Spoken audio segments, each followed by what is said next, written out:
With quality brand name products at affordable wholesale prices, Cash and Carry is the perfect place to shop. Whether shopping for individual, business, churches, or more, Cash and Carry is sure to meet your needs. Cash and Carry of Cookeville, 931-528-8050.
Time for a much-needed break. Hello, everyone, and welcome to the Watson Brown Show, presented by IWC Cash and Carry, alongside a road-weary Tennessee Tech head coach Watson Brown.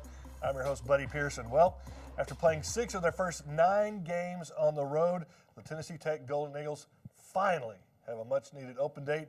Golden Eagles return home after another road loss. It seems like it's becoming a long, a recurring pattern here, Coach. You go on the road, it's another long trip. A tough, disappointing loss, and you come back home. Where's home? Yeah. Are we in Cookeville? Or you need a roadmap to get back. I don't. Yeah, I think. I don't know. The year we won it, when we won all 4 on the road, we spent when we played Austin Peay at home for the championship. That last game of the year, we took them to a hotel to spend the night. So the road was good to us to make them think they were on the road. Because if you remember, we had lost at home that year. Yeah, Murray on a ball hit the bar.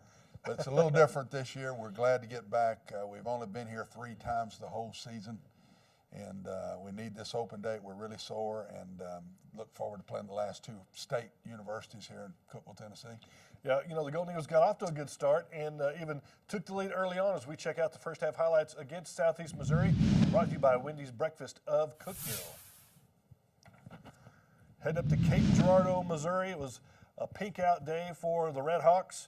And some nice defense there, delayed blitz, and Tredarius Goff, Coach, just continues to play great. Oh, we're going to miss Tredarius. He's had a wonderful career here. I was talking about him at the luncheon today. Are we proud of this guy? I mean, gosh, he's right at the top. We're leading the conference in receptions and practice quarterback for 3 days, and goes out and I thought performed very, very well. Brock McCoy, Livingston Academy native, getting his first ever quarterback start at Tennessee Tech. John Arnold with a 47-yard field goal there to put the Golden Eagles up 3-0. Ladarius Van Leer on the handoff. It was tough running up the middle, but one play for the Red Hawks, Coach. I know you hate seeing that on film. This is what we've done on defense that's been tough on us this year. We'll play well, and then all of a sudden it's one play and it's 80 yards. And it's happened to us more than once. That was really a killer, but we come right back and hit a bomb ourselves and get to the 1-yard line and get this. A nice play by Chris Cates and Brock McCoy and another freshman, Dorian Carter. We knock them all the way in the end zone there and just kind of walk in, and we got the lead right now, I think. We had a little contain issues, especially in the first half a little bit, and again, another big play against us. Their quarterback is a good run-throw guy.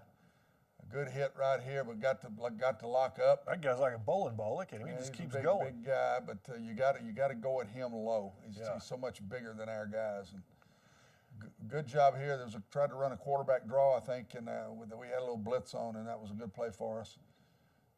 This was a tough one right here. Don't understand how in the world that guy intercepts it. Not a good throw. We got to do a better job of not letting him catch the ball. That hurt us. That was a possible 3 points. We were into the win. We knew we had to make another first down or 2. But that was 1st and 10, and that was a big interception right before the half. And I know after the game, Brock McCoy said that was just stupid on his part. He knew, you could tell, as soon as he went over to the sideline, he dropped his head. I saw you there trying to talk to him, give him advice. I mean, like you said, he had 3 days to prepare to be the starting quarterback. He says he takes leading wide receiver, one of the leading wide receivers in the Ohio Valley Conference in yards and catches, and then you have to put him at quarterback because Jared Davis has a hand injury, Kobe Brown has a thumb injury, Ty Jobe, who's been on the scout team, just isn't ready, and you've got a guy who was an all-state quarterback. Fortunately, it's good to be able to recruit those athletes because you can have somebody like that you can just put in there. And I'm really proud of him. He gave us a chance to win the game. I don't know what we would have done. The other 2 couldn't play. And the thing about it, buddy, he didn't know till Thursday he was going to be the full quarterback. Yeah. We thought one of those other 2 would play part-time in the game. Neither one of them's hands were good enough to play. And so Friday he's in a walkthrough knowing he's got to play every play. And there were plays that he had not even practiced that we had to run because we had a short group of plays for him. Yeah. But all of a sudden he's got to do them all. I'm telling you, I can't be any prouder of him. I thought he did a great job. And he's 5 catches from breaking Tim Benford's single season record for receptions, and yet he goes in there and plays quarterback. He would have broke it Saturday if he'd played receiver. Yeah, I'm sure. Well, a couple of crucial mistakes in the kicking game cost the Golden Eagles as we check out the second half highlights brought to you by Miller Lite.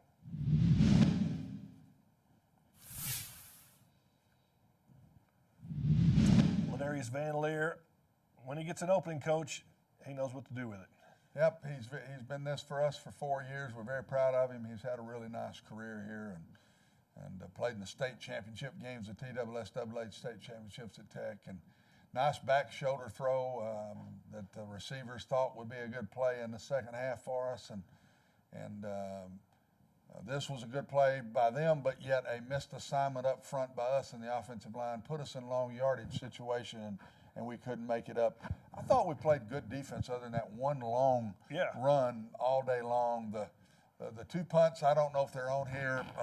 This kid is the best. He and Eli Jenkins are the 2 best offensive players in the OVC this year, and I thought Malik Hall did a very good job against him.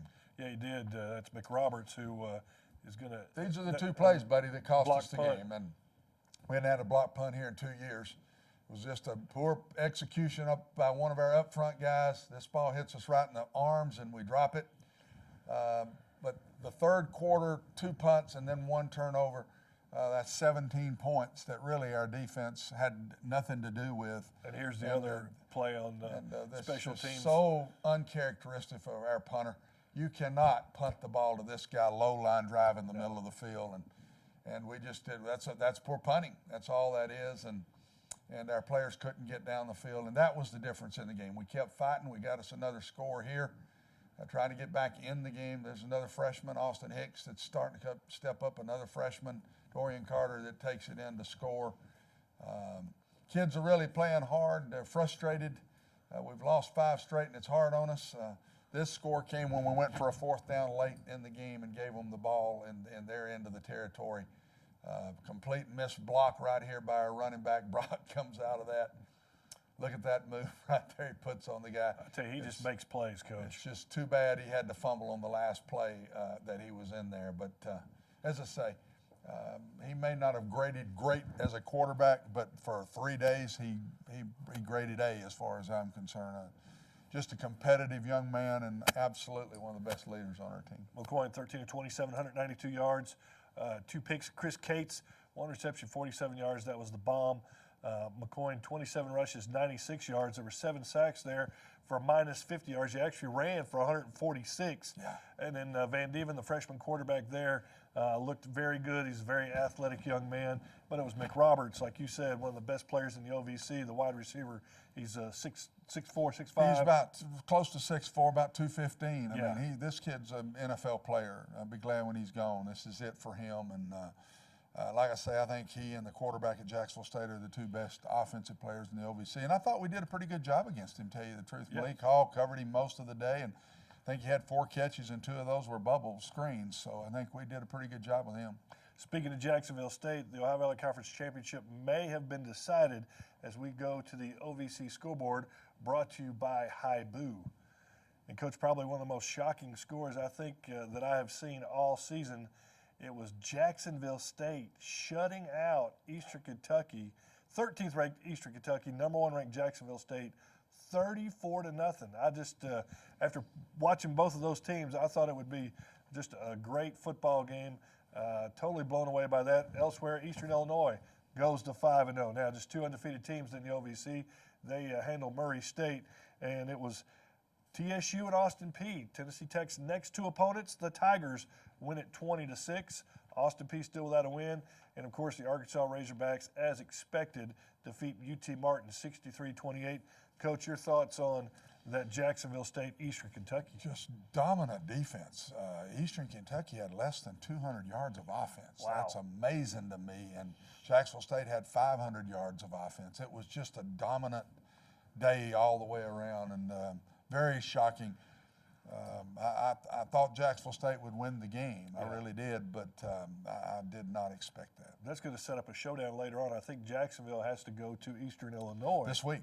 Yeah. That's this week, and don't see it. Doesn't matter. Don't see it myself. And EIU is a very good team, but I just don't see it. I think Jacksonville State is by and away the best football team in this league this year. Well, hey, it may be an open day, but we still got a whole lot more to talk about here on the Watson Brown Show, so stay with us.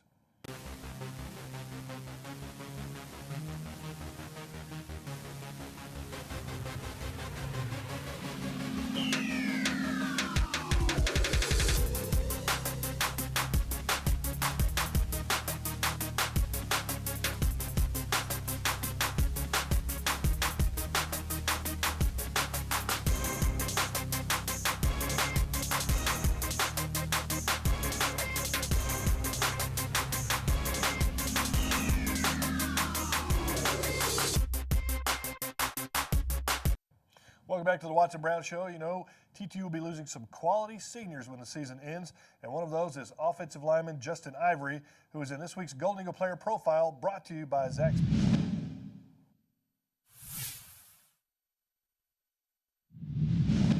The first time I played football was around 5 or 6. I was originally born in Columbus, Ohio, and my dad took me out to Pee Wee tryouts and stuff like that. And I remember this like it was yesterday. We had to run a lap around the field, and I stopped halfway and I quit. And I told my dad I wanted to go home. And then the next day, I was like, Dad, I think I need to go back and play. So I went back, and that's where my football career started. I have 2 really big influential people in my life. My mother's one. You know, she's been through a lot, so one is my mother. I'm trying to do everything for her. And second is my high school coach. His Coach Anderson. He's the one that's pushed me through all the things. He's the one that got me here today, helped me to get here today where I am. And those are the 2 influential people in my life right now. My favorite moment as a Golden Eagle was our trip to Wisconsin. That was a really good plane ride. I enjoyed it. I think I got to sit next to Lamar Moore, and we were just talking the whole time. I mean, he's a great guy. He's one of the greatest guys I know that comes from this team. I mean, it was a fun trip, and like getting to the game, it was a great atmosphere playing against those guys. I mean, it was fun. One goal I want to accomplish as a member on this team is to lose my weight that I have. I'm trying to get faster, trying to get stronger. I'm trying to be the best football player I can be for this team. Well, the most difficult to block, well, I played guard and tackle. And if I had to say it's somebody's difficult to block, it will either be Mike Kane or Kevin Robertson. You know, Coach, I think if I had to go out and run a lap around the football field, I'd probably stop about halfway. I don't think I can make it anymore. I don't think I can make it. I'm not going to walk a lap around the field now, big boy. There's no doubt about it. Justin's a class kid and is graduating on time, and very proud of him. He's taking care of his mother. She's had a lot of different issues, and he was from Alabama, played at Vestavia High School where Stephen, my son, played, and so we're very proud of him. He's a great kid. Yeah, of course, it'll be an emotional day, senior day, a couple of weeks away when Tennessee Tech hosts TSU in the final game of the regular season. Well, it's time now to catch up with a former Golden Eagle. This week, we find out what former basketball star Jean Marie Frazier Dixon And then I think I left out Leah. She got so many names. I'm not sure I can keep up with all of them. You did pretty good, though. But you'll check it out. It's Wherever They Landed segment brought to you by the OVC Digital Network. My name is Leah Jean Marie Frazier Dixon. Too much is too much. Back in the day when I was at Tech, I was known as Leah Frazier. The years that I played at Tech, it was for women's basketball, the Golden Eaglettes at that time, from 83 to 87. I am born and raised in Minneapolis, Minnesota, far cry from Cookeville, Tennessee. But, you know, big urban city, very diverse, very progressive. Really learned a lot about how much I didn't like the cold weather and the snow there. So I was really happy to get down south. My experience playing basketball at Tennessee Tech was phenomenal. First of all, again, the city of Cookeville just completely embraces Golden Eaglet basketball. We literally could not walk through town with our letter jackets on without being stopped and congratulated, or somebody just speaking, which was really kind of cool. And we were ranked the entire time I was there, either in the top 25 or the top 20 of all the teams in the country. Played for Mary Nell Metters, actually, and for 3 of my 4 years. And she got a job and left our senior year, but her top assistant, Bill Moore, became my head coach our senior year. And at that time, or at that point, we made it to the Sweet 16 of the NCAA tournament. So this is the story, and I'm sticking to it. My career literally ended playing at the University of Tennessee, and that was my very last game, and it was the year they won their first national championship, so I've just completely dated myself right now. So the saying goes, life happens. After I finished undergrad, I left Tennessee Tech and went to Chattanooga, Tennessee, and was able to intern at the CBS affiliate there, and then became an assistant at the ABC affiliate. As you probably know, it's a really smaller market, I should say. Didn't really pay well, and had a little mouth to feed at that time, and so I decided to go back into coaching, because I actually was a student assistant coach and an assistant at the University of Minnesota before I went to Chattanooga to do my internship. So these days I live in Houston, Texas, and I've served in several different capacities since I've gotten here. But right now I am the sports director at a commercial AM radio station here, KJOZ 880 AM, little shout out. And but what's really cool about that position is I've been told that I'm the only female sports director of a major market anywhere in the country, of a commercial media entity. So it's a huge honor. And but then probably the funnest part of my job is that I host my own show called After the Whistle, which airs weekdays. And we really just literally had our 100th show here recently, and so we're celebrating that. Around the same time, Tennessee Tech's celebrating their centennial, so it means a lot to me. I'm Leah Frazier, and this is where I've landed. Yeah, Coach had a chance to meet her when we went to Houston, and well, I tell you what, she played on some really good teams back in those mid-'80s with Mary Nell Metters coaching. Mary Nell had some great teams. Bill then followed it up. It was a nice run for the Golden Eagles and the Eaglettes in those days, as they were called. But nobody wanted to mess with them, I know that. And very proud of her.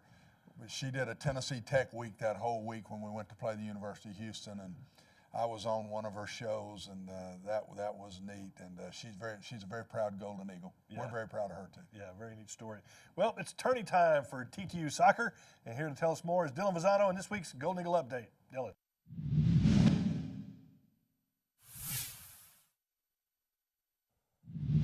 Buddy, coach, get your running shoes ready. We're starting with Tennessee Tech men's cross country. This past weekend at the OVC Championships, Jeffrey Sambu, with a successful showing, he got his second straight all-conference accolade. Let's go to the links now with Tennessee Tech men's golf. The story is Matthew Giles. The freshman made Golden Eagle history. He becomes the first Tennessee Tech men's golfer to win the OVC Male Golfer of the Week honor 3 times. This past week at the ASU Fall Beach Invitational, he finished tied for 3rd in the field of 62.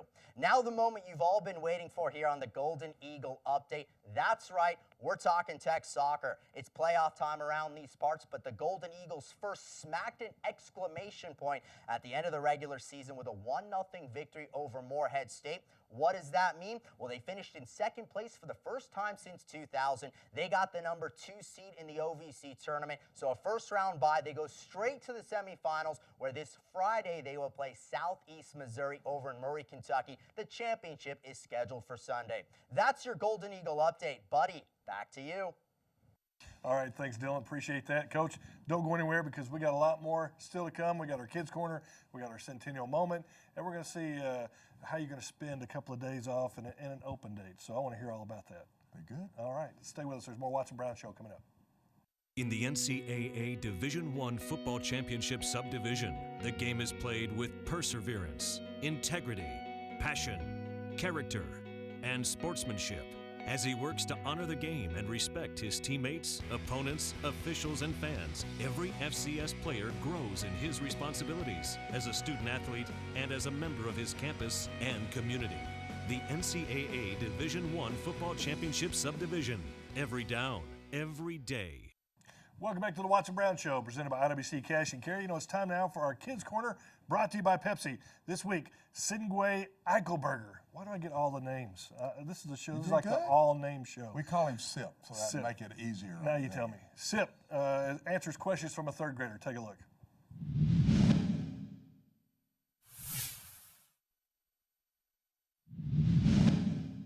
Is there such things at a free kick in football?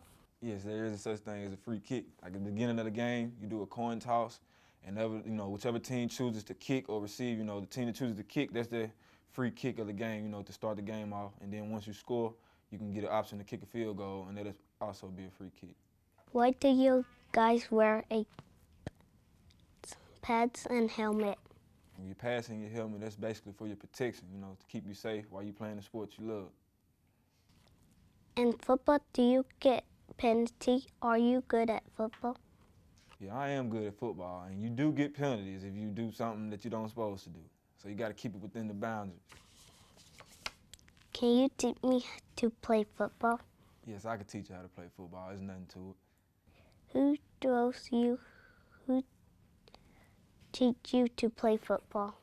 I was born with the talent, so I just had a couple coaches just to mold my athletic ability, but I was born with it. Gets out that question. All right, well, let me ask you some questions. What's your favorite sport? Soccer. Soccer. Who you got a favorite soccer player? You do? Who does he play for? Soccer. You like to kick the ball in soccer, or you like to be the goalie? Like kicking. You fast? How fast are you? Kind of. You can beat me in running? You can't? When can we race then? You want to race now? No. You sure? I'd like to see that race. I hope he can't beat him. I'm telling you. That would not be good for us if he can outrun SIP. That would not be a good thing. What do you say about a player that doesn't need any coaching, Coach? There you go. He's just born with a natural talent. Go for it. Go for it. Oh, my gosh. Well, with TTU celebrating its centennial, we focus each week on a special moment on the Golden Eagle gridiron. This week, it's the time the Golden Eagles shut down Phil Simms. Take a look.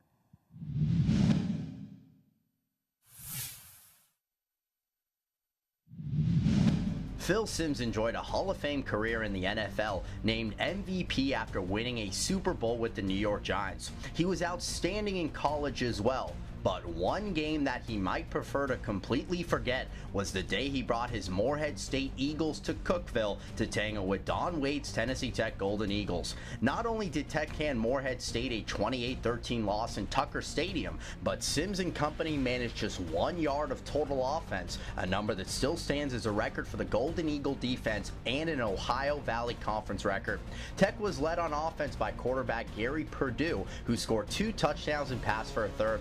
The Tech defense had a long list of stars who held the visiting Eagles to 41 passing yards and minus 40 rushing yards. Quarterback sacks and tackles for loss added up to 147 yards lost on the ground. Tony Plavich had 3 sacks for 27 yards. Dean Ratledge had 3 for 17 yards. Eddie Nunley had 1 for 30 yards lost. And linebacker Jeff Jacoby caught Sims twice for sacks totaling 25 yards.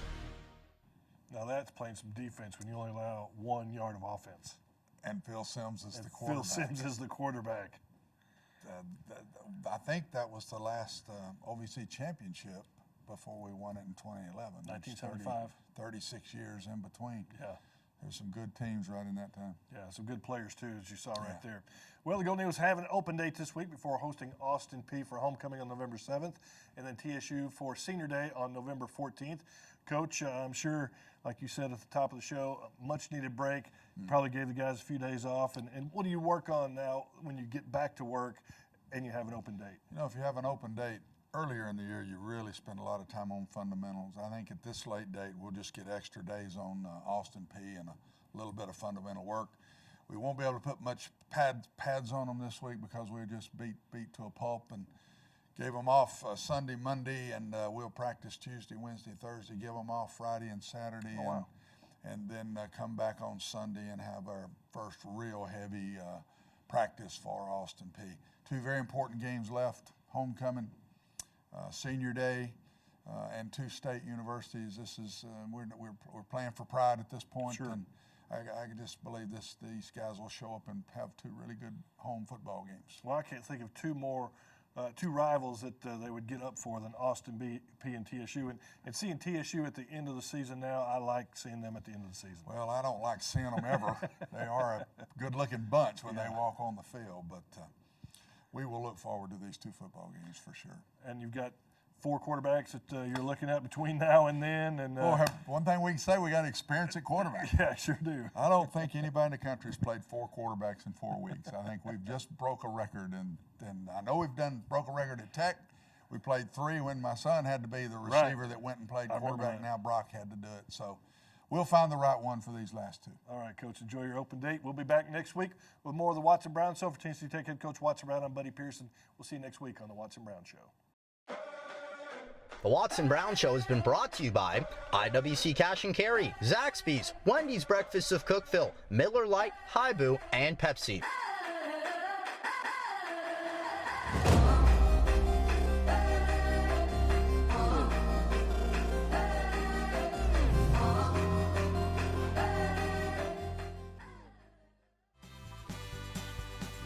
With quality brand name products at affordable wholesale prices, Cash and Carry is the perfect place to shop. Whether shopping for individual, business, churches, or more, Cash and Carry is sure to meet your needs. Cash and Carry of Cookeville, 931-528-8050.